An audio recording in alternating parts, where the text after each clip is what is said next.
Republicans in the Senate still have about 9 days left to pass their horrible health care bill known as the Graham-Cassidy bill.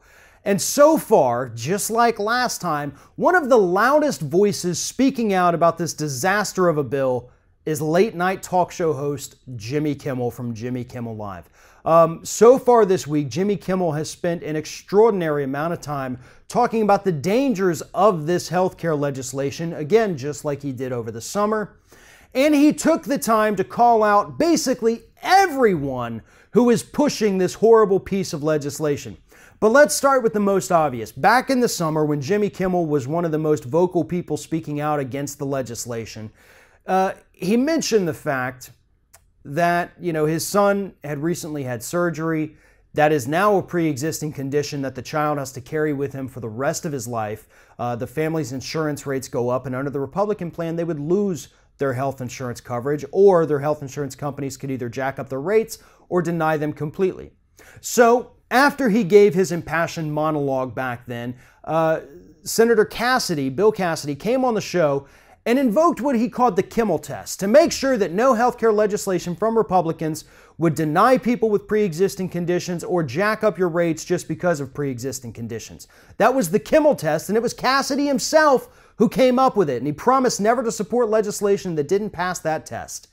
Well, this week, Jimmy Kimmel called out Senator Cassidy for clearly lying to his face about the kind of legislation he would support, not to mention the fact that Cassidy is one of the guys who wrote this actual disaster legislation that's currently going through the Senate.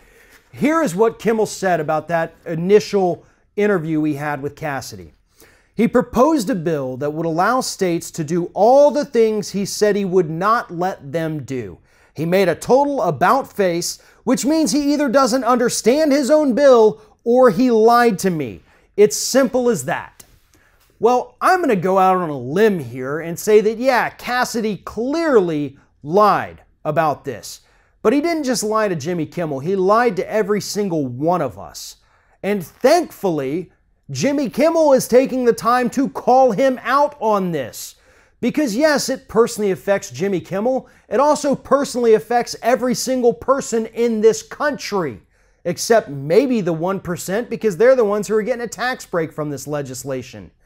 But the fact that Kimmel, once again, has to come out and essentially take over the role of Democratic politicians who should be out there in the media saying the exact same things that Kimmel is, not talking in policy terms or giving us this roundabout, oh, the Republican bill's bad, bad, bad. Kimmel called out the lies. He played the old clip, played or explained what's in the bill, and then flat out said he lied. He lied to me, he lied to you, he lied to all of us. And that's what you need to know. Kimmel's the one leading this. I haven't seen any politicians come out and talk as succinctly and honestly as Kimmel has about this piece of legislation.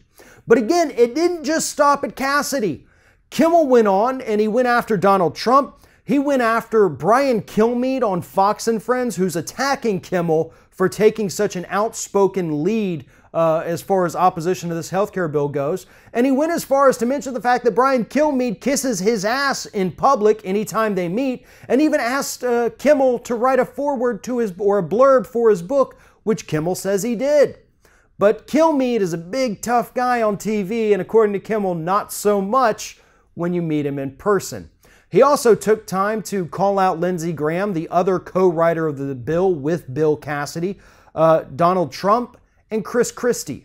Jimmy Kimmel is hitting on all fronts, and I'm not saying he's the only one out there, but he is damn sure the most vocal about this, and he's telling more people than anyone else is at the moment. Kimmel, a late-night talk show host, while I admire what he's doing, he shouldn't have to be the one doing this.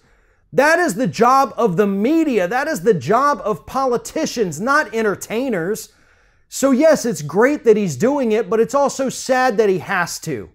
There are people whose job it is to do those kinds of things, but they suck so badly at it that we have to rely on late night talk show hosts and comedians like Kimmel or Samantha Bee or John Oliver to come out there and actually give us the truth and explain it in a way that every single person in this country can understand. That's what politicians are supposed to do. Instead, we have to get the real news from late night talk show hosts. Thanks for watching, and if you like what you see here on Ring of Fire, we encourage you to subscribe to our channel. You can see the little subscribe button down there, but if you're watching it on another device where you can't see it, go to youtube.com/TheRingOfFire, hit subscribe, be notified every time we get a new video.